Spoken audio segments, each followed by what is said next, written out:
how we doing? I am your host, Robert T. Gardner Jr., also known as Dr. Rob. Welcome to Station B.O.B. And let me tell you a little about thee. I am a kid from a Harlem hood who turned out good.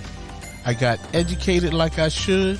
Now I know how to help you grow to become the best of your being in life, love, and work. With that said, I am here to provide you with some clarity associated with the perplexity of the challenges in your life, love, and work. So, without further ado, let's get down on it.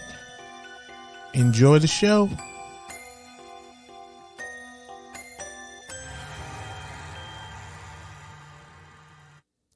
Yes, how we doing? Welcome once again, my friend, to Station B.O.B., where you listen to learn how to become the best of your being in life, love, and work. I'm your host, Dr. Rob, and as always, I'm excited and happy to be with you once again to bring you another informative, hopefully life-altering podcast. And tonight, I have a special guest. He's a young man that I've grown to admire. Just really a straight up, intelligent, well-spoken, honest, young black man, a Haitian American, to be specific. And he has an interesting story to talk to us tonight about his experience with the COVID-19 virus and the effect that it has had on his life and what he's doing now, especially since we are now in the midst of this Omicron additional virus that's happening now during the holiday season. So without further ado, I'd like to introduce Jeremiah Antoine, and let's get busy. Jeremiah, say hello to everybody. Hello, everyone. Hello. What's going on, Rob? All right. How you doing? I'm doing well. How are you? Good, man. I want to thank you so much, for your courage and willingness to share your story. And I just want you to know that, my heart goes out to you, and I, just admire your courage. And so why don't you, talk about your experience with COVID, what happened, and then we'll go from there, and I'll jump in with some questions when, the need arises. Thanks, Rob. So going back early in the year, March 2021, I've caught this virus, COVID, as well as my father and my little sister. So my father was the first to be diagnosed with this virus. Within a week of quarantining, he passed away on the 19th of March, which was very, very sad, of course, sudden. And it's something that I'm truly still processing at the moment because of how sudden everything is. But with this virus, it's I'm sure it affected everyone else, but for me personally, something that I truly can't bounce back from, and it's the state that we're living in right now. So, okay, so your father passed away, as you said, as a result of that. So, what did that do to you? The whole suddenness of it, and how are you doing today? With the whole suddenness of it, I guess a little backstory.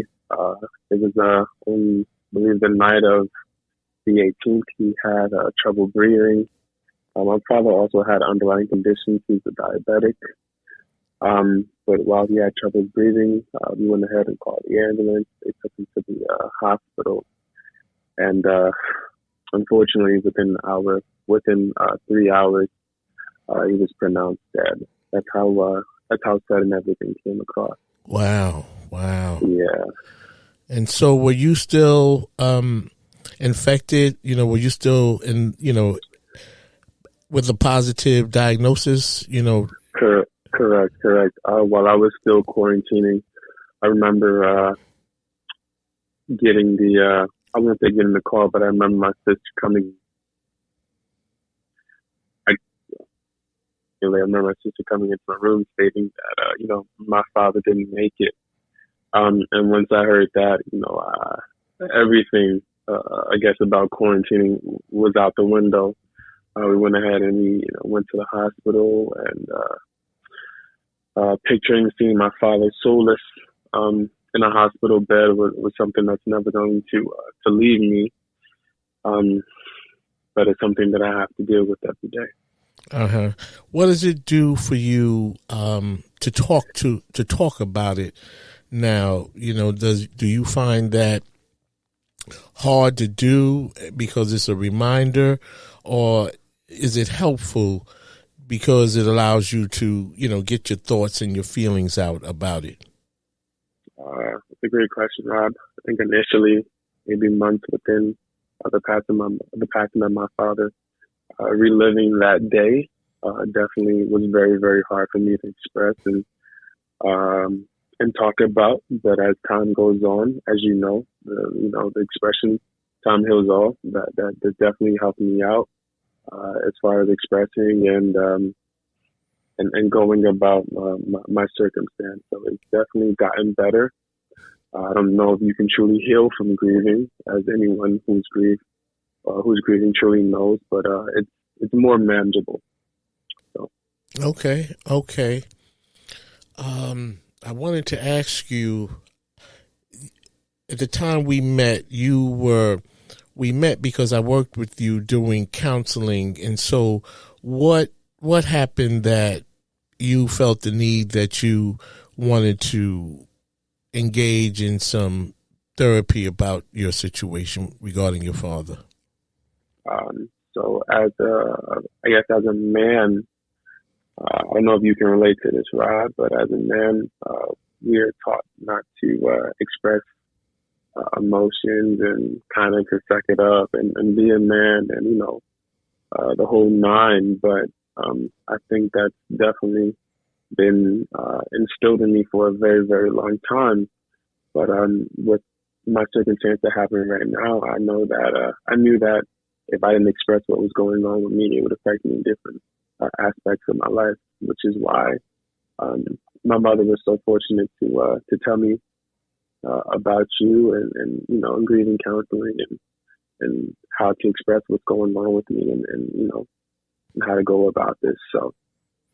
Okay, so, it's interesting that you point out, especially with black men not wanting to seek counseling and not, told that it's, you're less than a man if you cry and all the things that connect to our inner self, our emotional state of mind, our emotional well-being.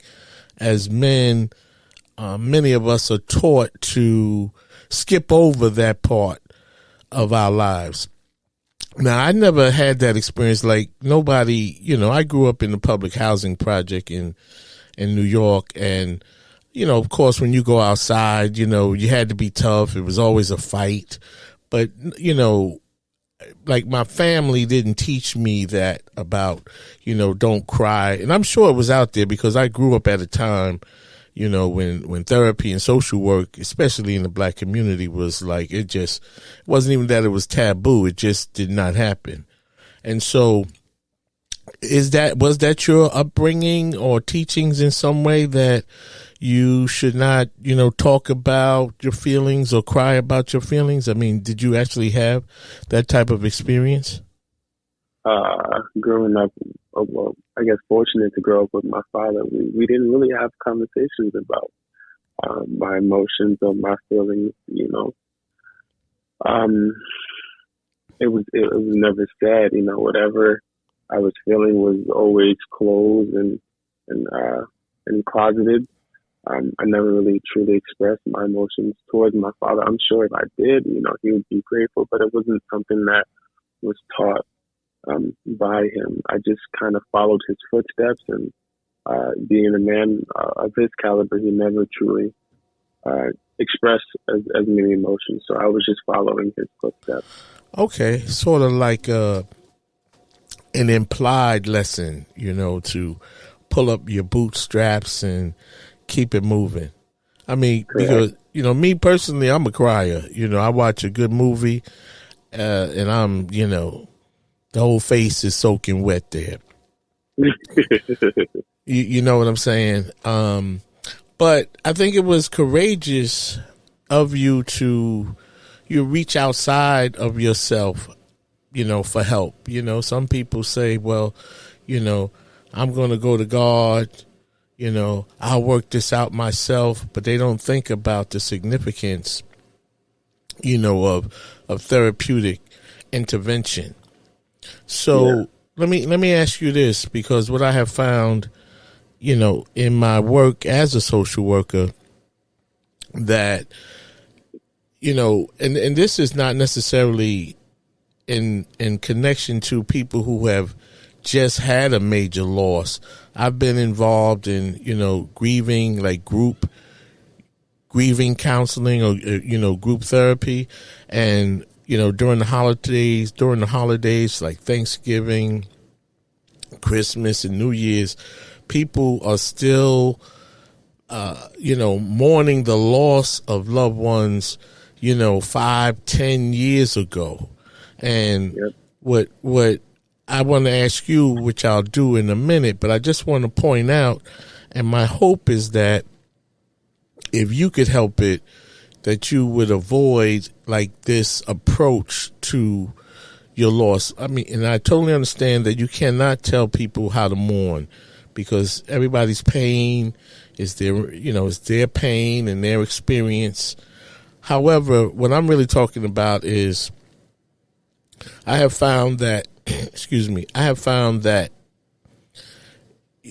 when people lose a loved one, especially a major loss, grandmother, mother, father, sister, brother, that it could be October 15th and people start talking about, well, Thanksgiving is coming and, my mother's not, going to be there because, she passed away last year, and they already plan to be sad or mad or angry, and the holiday has not even come. Here we are, we might be in mid-October, and people make decisions projecting into the holidays that they should and that they are going to be sad and unhappy because of the loss.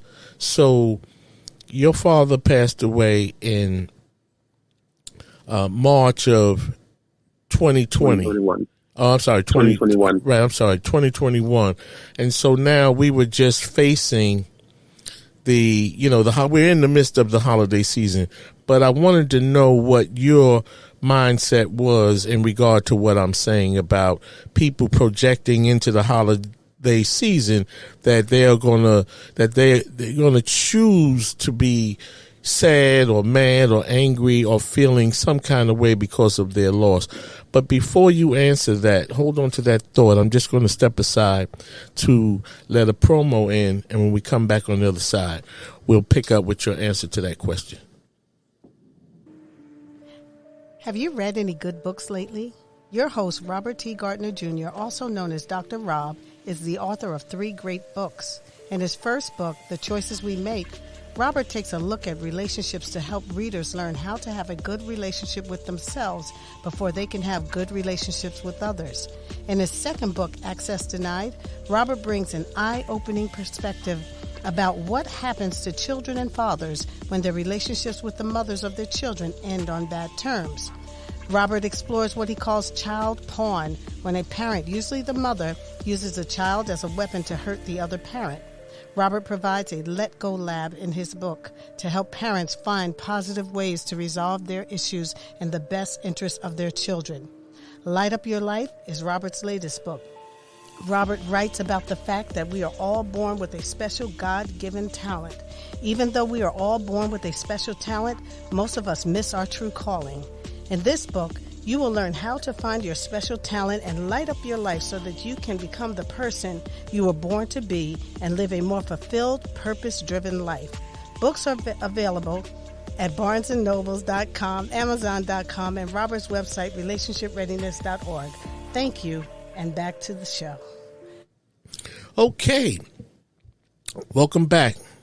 I'm here today with outstanding, upstanding young man, Mr.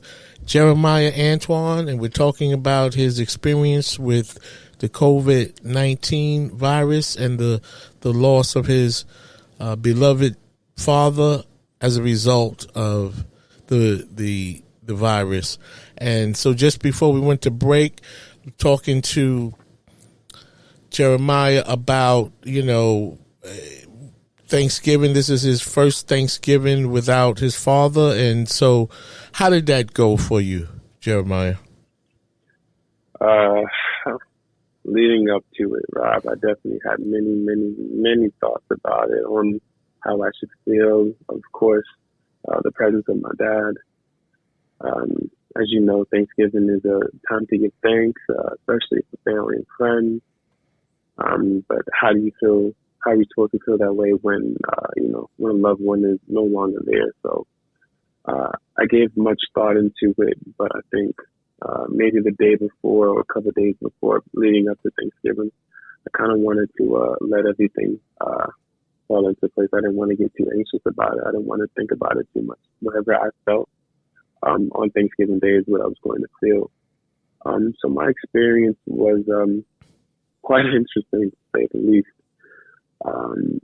For the first time, I was in the kitchen. I was helping the ladies. I was living with my mom and my sister, so I was helping the ladies cook. We made quite some dishes as well as dessert, and we really enjoyed each other's company. So, wait, hold on. Hold on. So you were helping prepare dishes. where normally, I guess, with your dad, you guys would be in the living room watching the games or something. Is that correct? Correct. So I was in the kitchen. I was in the kitchen helping out with dishes. Yeah, helping out creating dishes. Yeah. Like, what kind of dishes did you prepare or help? This Thanksgiving, we made salmon. We also made Brussels sprouts. I believe we made mashed potatoes as well as sweet potato pie for dessert. Okay, so continue with your story. So now you're in the kitchen, Jeremiah the chef. Go ahead. So now I'm in the kitchen, Jeremiah chef, kind of asking the females, because this is my first time growing up as a child. I was always kicked out of the kitchen because I guess I was a male and I didn't know too much about it. So the females would just take over everything. But this year was quite a change. But this year I was asking the females what they need to do, looking at recipes, kind of following what they were doing, and executing in the kitchen. So it was really nice this year. I look forward to many Thanksgivings. Hopefully it can be like this. But I was really thankful to be part of the cooking this year. Okay, so now let's fast forward to the dinner table. Now, how did that go? Traditionally, we always pray. This year the prayer was much more longer. Of course, we had to give thanks. Family, friends, those who are no longer with us, including my father. Of course, you fill that void. Shed a couple of tears, and we went ahead and we ate. So it was just a longer prayer, and of course, filling that void was something that you just can't hide, or something you just can't avoid. But I think, of course, praising the Lord and giving thanks for the family that you're with is something that's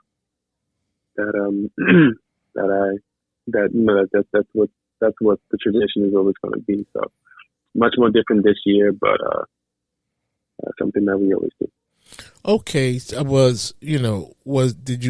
did your family leave a empty seat for your father to represent his absence, or was the table, was there, a person, a family member in every chair?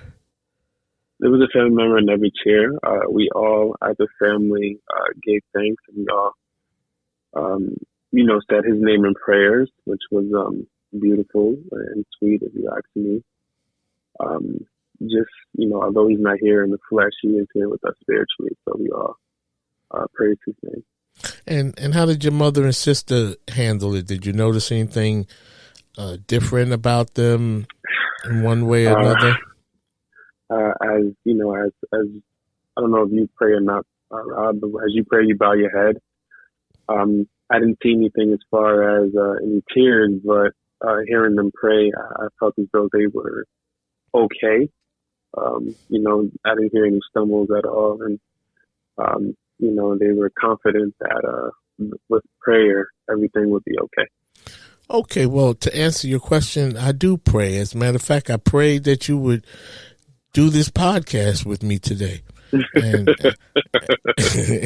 And so, my prayers were answered, because, it's hard to ask a person to kind of relive a difficult experience and then, come on a podcast and talk about it. So I prayed that you would be willing to do that. And so I thank you. I can't thank you enough. And so, yes, my prayers were answered. And so you kind of talked about it, how you, prepared mentally, but I still just want to ask, did you have any thoughts, prior to Thanksgiving, that you were just going to determine that it would not be good because, of the loss of your father?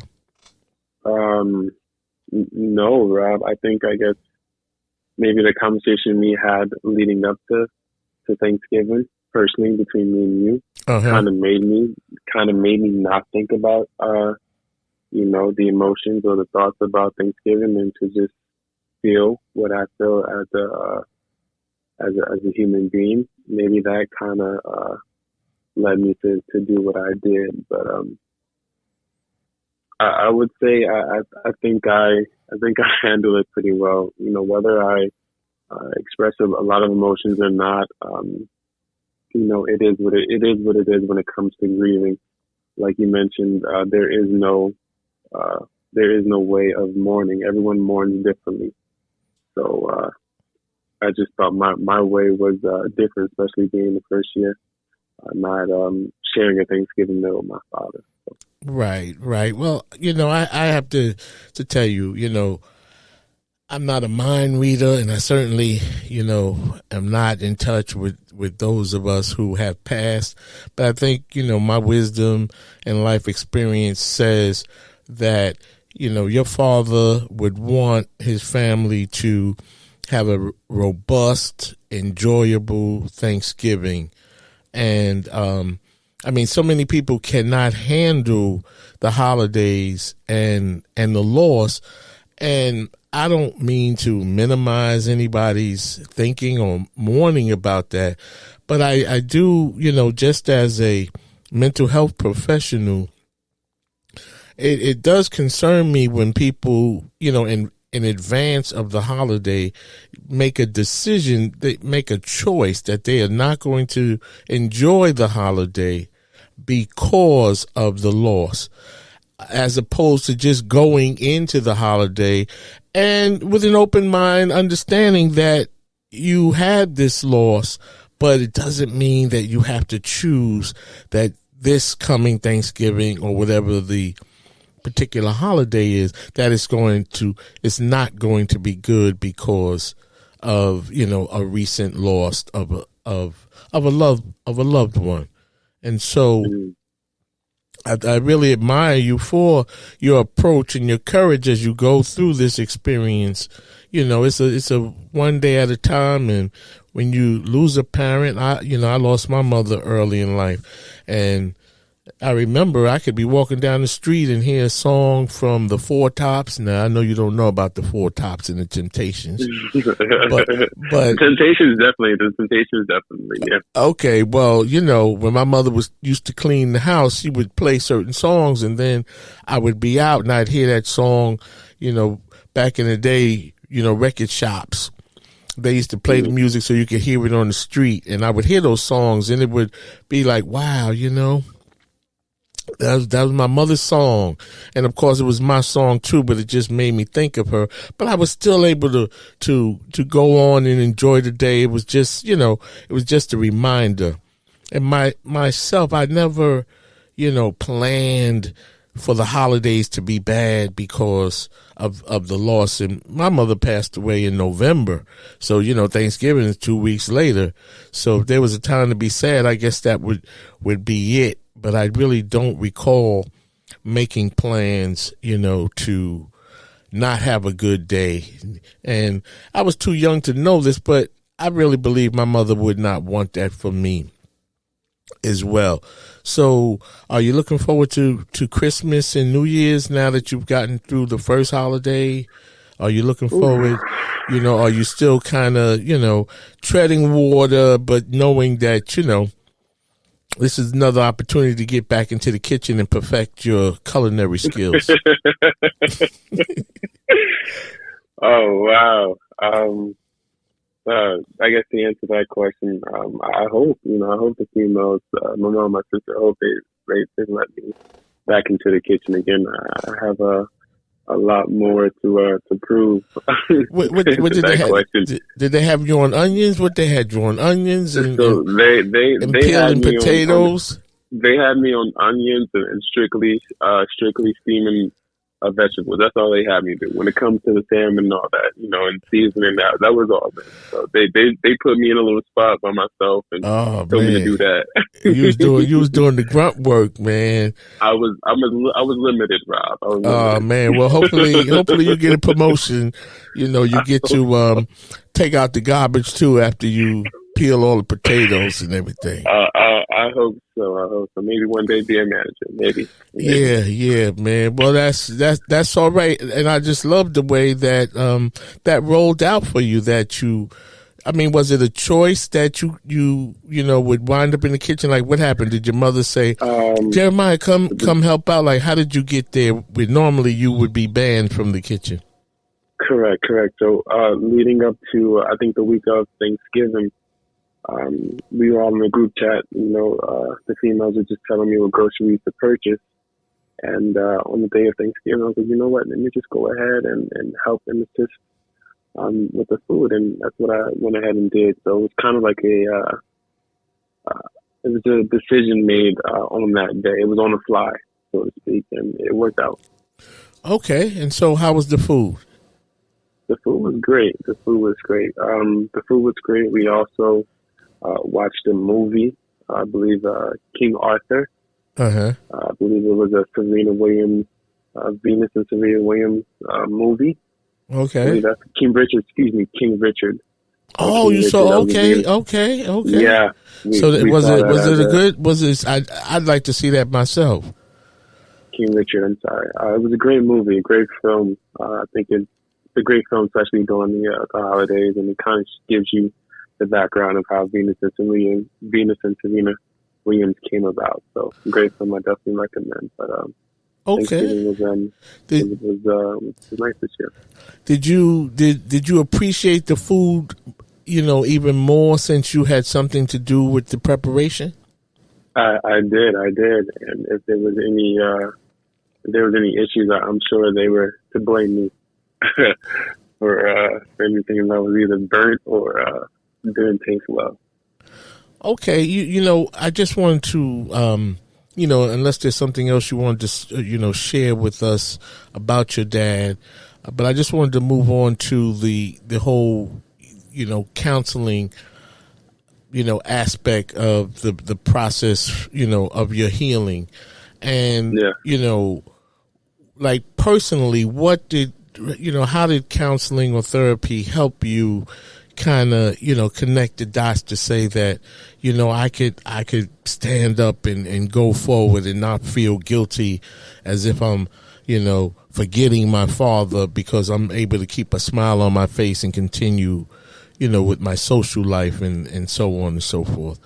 What about that process you think, worked for you, just to help somebody understand that therapy, is a good thing?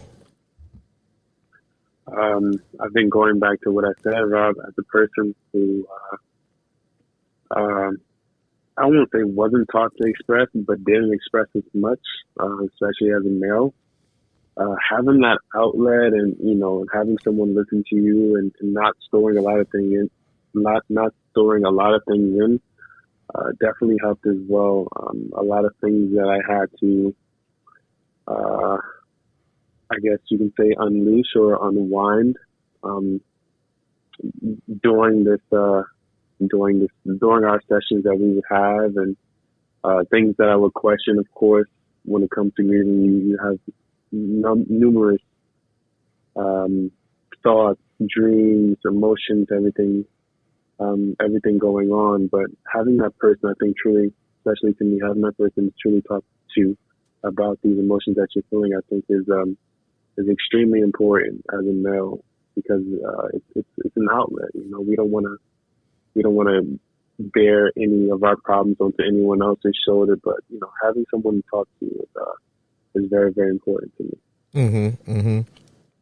So I take it then you would recommend counseling not only for black men, but women, white women, Chinese women, Chinese men. I mean, I think, because with counseling, if you don't talk about it, you will act out about it. And what do I mean by that? Is like when we don't let things out, we punch walls, we yell, we scream, we're irritated. And so to turn to, a professional, so to speak, I mean, it can only help. It will not make things worse. It can only make things better. I mean, would you agree? Completely, Rob. We as humans are social beings, so we're meant to be social, correct? Yes. And we have to express whatever we're feeling. We can't store it all in. So regardless if you're white, black, purple, green, whatever you want to associate yourself as, I think it's very important to express and to talk about what you're going through. And if you don't, then it can affect you in ways that you can't even imagine, because it's stored in. So I recommend counseling for anyone.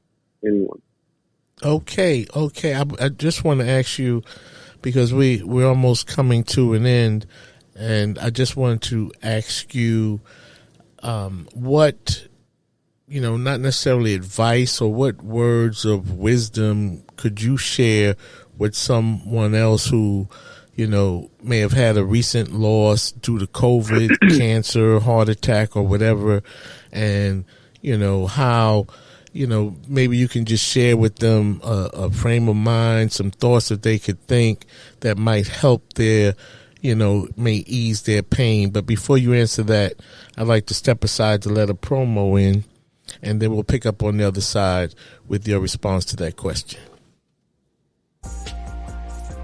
Relationship Readiness Life and Work Preparedness Services, the place you come to for coaching, consulting, and counseling in life, love, and work. We are a multi-purpose service organization that will coach you up, educate, guide, and motivate you to succeed. We provide management training and consulting services for all businesses in the areas of employee relations, unionized employees, progressive discipline, the annual review process, and emotional intelligence to develop effective leaders for your organization. And our relationship counseling services for individuals, couples, groups show you how to become relationship ready with improved self-esteem, resilience, and self-awareness. To learn more about our programs and services, please contact Robert T. Gardner Jr. by email at changeagentrtg@gmail.com or request a meeting for a free 1-hour consultation at relationshipreadiness.org. Thank you, and let's go back to Station BOB. Okay, that's a nice promo. How we doing and welcome back. So we're here with Jeremiah talking about COVID and his loss and, for lack of a better term or better word, I'll just say, and his road to recovery in terms of feeling good and not feeling guilty, as if he doesn't feel for his father, but he was still able to stand up and move forward, being inspired by the life of his father. So before the promo, Jeremiah, I was asking you if you could share, just some words of wisdom with the audience about, what do you think, helped you that could help them in terms of finding a way to feel better about a major loss. And after that, I have one more question for you, but speak to that if you're able to. Rob, this is such a hard question to ask, to answer, excuse me.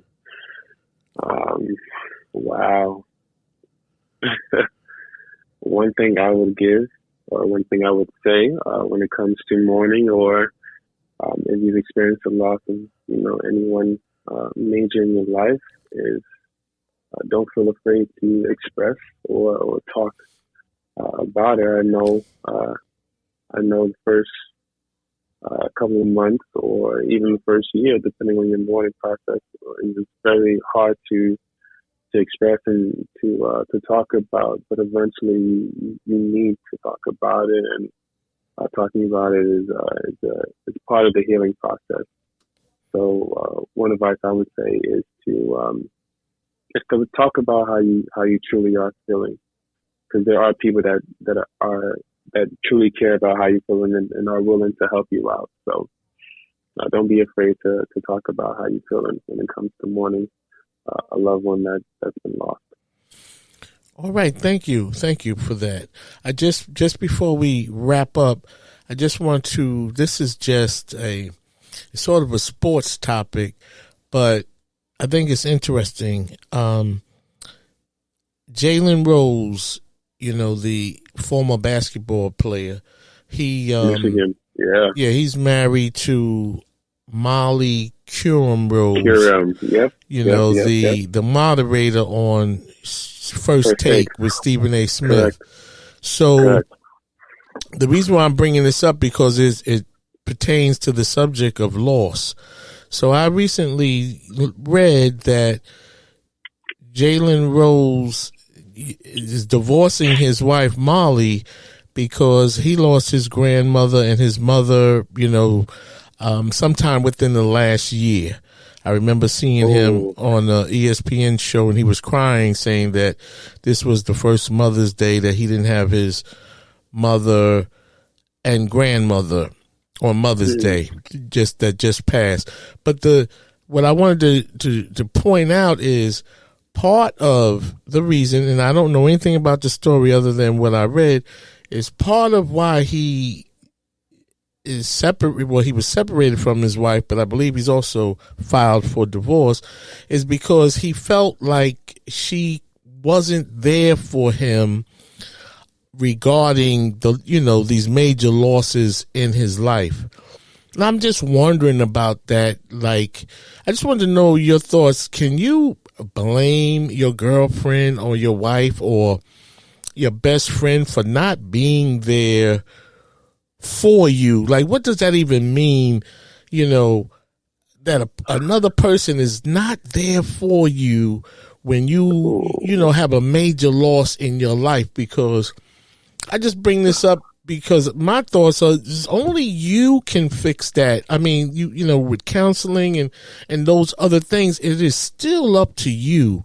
So can you do? What do you think? Can your wife or girlfriend, would you break up with somebody under those circumstances, thinking that they were not there for you, related to the loss of your parent, your father, or any other loved one? I wouldn't say that's a deal breaker, Rob. But I guess as you initially meet with the person who you expect to be your wife or girlfriend, I think you have to have conversations about this. But what does that mean that, she wasn't there for him? Like, we're not in his mind. I just want to know, like, what does that mean? Like, what, because she went to work every day and didn't stay home? Like, what does that mean she wasn't there for him? Like, how do you sum up your marriage, after 3 years and you lose your mother, you lose your grandmother, and then you break up with your wife and say she wasn't there for me. I mean, what is that? I think truly, Jalen Rose was very, very hurt in that his wife, I guess his ex-wife, however the divorcing goes, she wasn't truly supportive of what he was going through. But personally, I don't think that's a deal breaker. I wouldn't divorce or break up with my girlfriend if it came to that point. But we would have a long, very long talk about how I felt and how I believe that she should how she should support me. Wow. I'm just really trying to look at that because, see, your pain is your pain, and that doesn't mean that anybody, can or cannot help you. I'm just trying to fathom in my thoughts. How can you break up with someone because of such circumstance? Yeah, me and you, we boys, me and you, right? We boys, right? We hanging out. My mother passed away, and I'm not feeling good, or and I guess you living your life, going to your football games, and you're hanging out with your friends. I mean, like, what does that mean that you weren't there for me? I'm really trying to picture that, because you see, when you're going through something, it's like only you have the answers to be able to stop going through something. And then I think to blame somebody else for not being there is like, how do you do that? I mean, because, just say, like I said, we boys, right? You have a loss or I have a loss. And every time I call you, you going to hang out with your boys. Now, if I say, Jeremiah, I need to be with you tonight, man, let's just go have a drink or something. You say, Rob, I'm there. Can we do it tomorrow? But I'm busy tonight. Is that not being there for me? Like, and because you're living your life and I'm in a bad place because of a loss, I don't know how I blame that on you. I'm just trying to wrap my arms around divorcing my wife because she wasn't there for me after my mother and my grandmother passed away. I'm not even sure. I mean, I don't know how she was not there for him. But, she's a busy professional holding down, the moderator's desk on First Take, and I'm sure she has other things to do.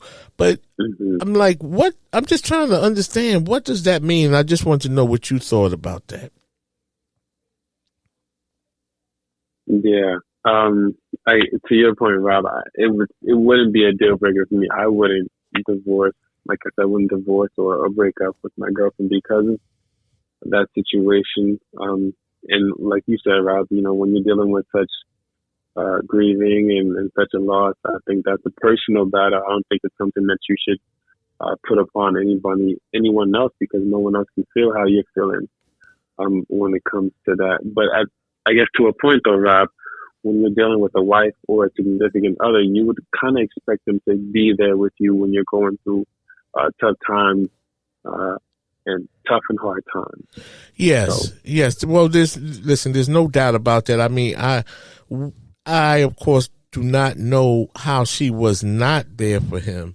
I'm just trying to understand, because what's really important here is that you have to be there for yourself. Everything about death, everything about life is really depends on you.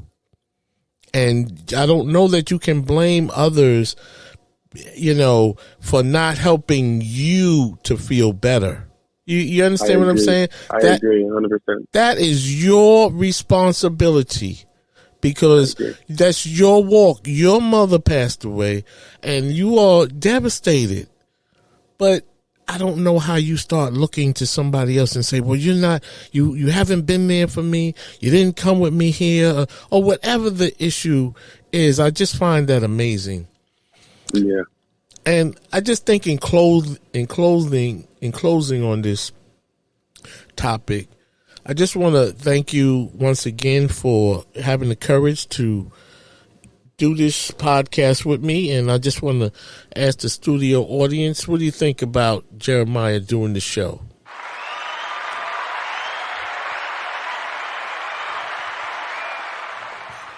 See, I appreciate it. even they agree and acknowledge your courage. But just everyone listening out there, thank you. Hey, listen, I just think you're a fine, upstanding young man. And I just want to say to the audience that, we all have major losses. We can't plan for them. And in many cases, we can't handle them, at least in the beginning when they first happen. But if I could say anything or suggest anything, it's not a good idea. It's not a good way to live, to plan to be unhappy when the holidays come around and, and your loved one is no longer with us or with you and your family.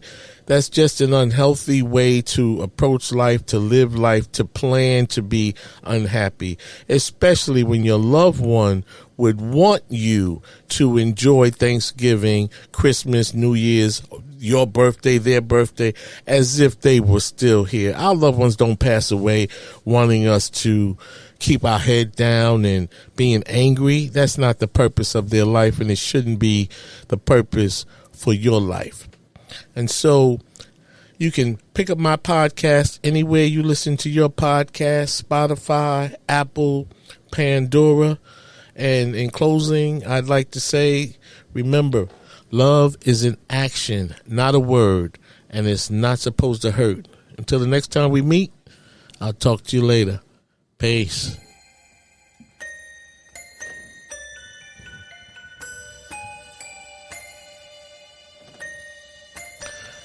As we wrap up this show, I hope this topic helped you to grow. And now you know a little bit more than you knew before. If you have any questions about this topic, please email me at changeagentrtg@gmail.com. See my website, relationshipreadiness.org, to learn more about my counseling, consulting, and educational programs related to life, love, and work. Finally, in the words of the late, great Reverend Dr. Martin Luther King Jr., if I can help somebody as I pass along, if I can cheer somebody with a word or song, if I can show somebody he is traveling wrong, then my living will not be in vain. Until we meet again, do the right thing when nobody is looking. Peace, beloved.